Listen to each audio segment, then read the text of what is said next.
오늘의 작전은요, 드디어 이번 주에 이 음모론을 확인할 수 있을 것 같습니다. 바로 시진핑 실각설을 이게 음모냐, 사실이냐, 어느 정도 눈치를 챌 수 있는 그런 한 주가 될 것 같은데, 유럽연합, 중국, 일본의 3인 3색 이렇게 제목을 잡아봤습니다.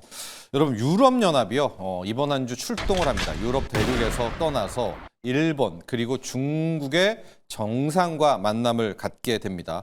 유럽연합은요, 그럼 누가 와 이렇게 하시겠잖아요. 이제 수장이 2명을 우리가 항상 쳐줍니다. 한 명이 그 여자분 폰데라이언엔 집행위원장이 있고 안토니오 코스타라는 정상회의의 상임의장이 있습니다.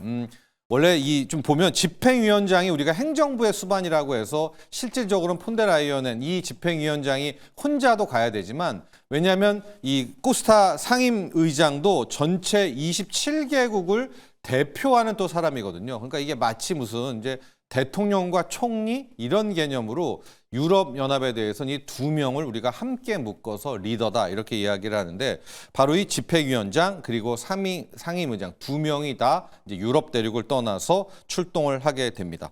23일 날 먼저 일본을 방문하게 됩니다. 지금 현재 이시바 시게루 일본 총리와는 회동이 잡혀 있는데, 아마 어제 오늘 좀 주식 외에 일본 쪽 국제 뉴스에 관심 있는 분들은 잘 아시겠지만 이 참의원 선거에서 완전히 자민당이 박살난 것 같거든요. 이 과반을 못할 것 같고, 이렇게 되면 이시바 시게루 총리 자체의 이 존재감뿐만이 아니라 위협이 생깁니다. 그런데 어찌됐건 일단 현재로서의 수장은 이 이시바 총리이기 때문에 수요일 날 이 EU 리더와 이제 일본과의 총리의 정상회담이 좀 있고요.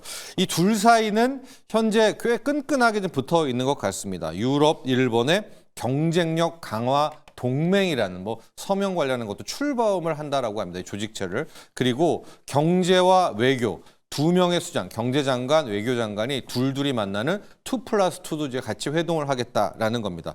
근데 이게 뭐냐면 이 둘의 현재 공적이 트럼프의 상호 관세지 않습니까? 그래서 유럽연합과 일본이 함께 뭉친다라는 건데, 우리는 이 23일 날 유럽연합의 수장 2명과 이시바 총리와의 만남에서 뭘 읽어야 되느냐, 무엇이 관전 포인트냐, 그 내용을 좀 봐야 됩니다. 이게 뭐냐, 과연 이게 트럼프를 비난하는 건지 아니면 현재 이 둘이 비난할 세력이 또 있거든요. 러시아, 북한, 중국에 대해서 굉장히 지금 강력 비난을 하려고 하고 있어요. 그러니까 트럼프의 상호 관세를 비난하면서 우리는 뭉치겠다라고 이야기를 하는 건지, 아니면 러시아라든가 북한, 중국을 때리는지를 봐야 됩니다. 이게 왜 중요하냐라고 하면, 만약에 이게 트럼프를 이 둘이 합쳐서 공격한다라고 하면 트럼프의 상호 관세에 대해서 굉장히 강력 반발을 하는 거기 때문에 이건 주식시장에서는 그렇게 좋은 뉴스는 아닙니다. 왜? 또 그러면 유럽도 보복하고 트럼프가 재보복하고 이런 내용이 될 수가 있는 거기 때문에,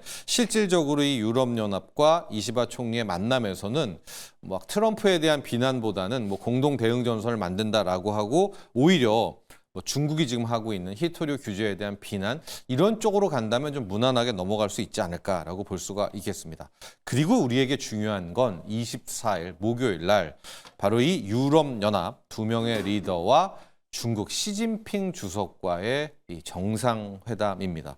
올해가요, 유럽연합과 중국의 수교 50주년을 하는 것이기 때문에 실질적으로 많은 행사와 이 관계가 잡혀 있었는데, 여러분도 알다시피 연초 이후에 지금 시진핑의 이런 움직임이 거의 없거든요. 그런데 과연 이번에 공식 석상에 유럽연합과 중국의 정상회담에 시진핑이 등장하느냐를 일단 한번 봐야 되고, 지금 보면 이 유럽연합은 중국을 만나는 이유가 중국과 힘을 합쳐서 미국을 때린다가 아니라, 오히려 유럽연합이 트럼프에게 좀 잘 보이려고 중국을 함께 공격했던 그런 측면이 있거든요. 그래서 지금 유럽연합은 중국에 만나서 무슨 얘기를 하려고 하냐면, 너네 왜 히토류를 규제를 하느냐 하고, 너무나 싸게 중국 전기차가 들어오니까 앞으로 유럽연합도 중국 전기차에 대해서 관세를 매기겠다, 요 얘기를 하려고 하고 있습니다. 이렇게 되니까 이제 중국도 유럽산 위스키에 대해서 관세 매기고 이러면서 이제 오히려 중국도 한마디를 한 게 이게 굉장히 컸죠. 자신들은 우크라이나 전쟁, 러시아가 계속 이어져야 해야 된다. 이건 유럽연합에 대한 위협적인 발언이잖아요. 이제 이렇게 사이가 안 좋았었는데, 자, 유럽연합과 이 중국의 이 시진핑 주석과의 관전 포인트는 뭐냐, 정상회담에. 첫 번째는 정말로 시진핑이 화려하게 등장을 해서 대중 앞에 나와서 막 그 두 명의 유럽 정상들과 악수도 하고 이런 강력한 모습을 보이는지 일본 한번 체크. 이게 강력하지 않고 살짝 빠지고 오히려 리창 총리한테라든가 뒷부분한테 맡기잖아요. 이러면 이거 시진핑 실각설 훨씬 더 이야기가 커지게 됩니다. 목요일이 정말 중요한 대목이다라는 거 하나. 두 번째, 이제 시진핑이 등장을 했어요. 그런 다음에 메시지를 얼마나 강력하게 내느냐라는 것들도 함께 확인을 해봐야 되겠습니다. 그래서 이번 한 주 여러 가지 뭐 국내적인 뉴스도 있지만은 23일 날 유럽연합과 일본, 그리고 목요일 날 유럽연합과 중국, 시진핑 주석의 등장, 이걸 정말로 키포인트로 잡아두셔야 될 것 같고요. 현재 유럽연합은 35% 관세를 매겨졌고 일본은 25%입니다. 게다가 주말에 트럼프가 유럽연합에 대해서 너네가 아무리 잘해도 15% 정도는 그냥 관세 때릴 거야. 뭐 이렇게 이제 이야기를 했거든요. 자, 이렇게 되니까 오히려 일본과 유럽연합이 그냥 이번에 한번 맘 잡아가지고 트럼프를 공격할 수도 있을 것 같아요. 그러니까 그 메시지 톤들을 꼭 확인을 하셔야 될 것 같고요. 중국 관련주 투자가 저는 굉장히 좀 나뉘어야 된다라고 생각을 하는데 이게 뭐냐? 만에 하나 이제 시진핑이 등장을 못하거나 살짝 등장을 하거나 리창 총리한테 줘버린다면 이건 중국 내부에 정말 좀 힘들어지는 모습이 나온다는 뭐 실각설도 사실 뭐 이런 거거든요. 그렇게 되면 어떻게 대처를 해야 되느냐. 우리는 그동안 중국이 단단하고 시진핑이 강력하다는 조건 하에서 뭐 K뷰티, 한알령 해제료, K엔터, 막 K관광 이런 거를 생각하지 않았었습니까? 그런데 만에 하나 시진핑 실각설이 거의 사실화가 된다면 중국 관련주여도 이제 이거보다는 전통의 중국 관련주들 있지 않습니까? 철강, 화학, 뭐 소재, 태양광 이런 데를 가야 됩니다. 왜냐? 지금 시진핑이 흔들린다라는 것은 중국 내부에 흔들리는 모습이고 그러면 보조금이라든가 이딴 거 못합니다. 그러면 이제부터 강력하게 중국 기업들의 구조조정이 나오게 되고 그러면 화학, 정유, 또 소재들, 철강들 이런 쪽이 오히려 더 기업 구조조정이 되면서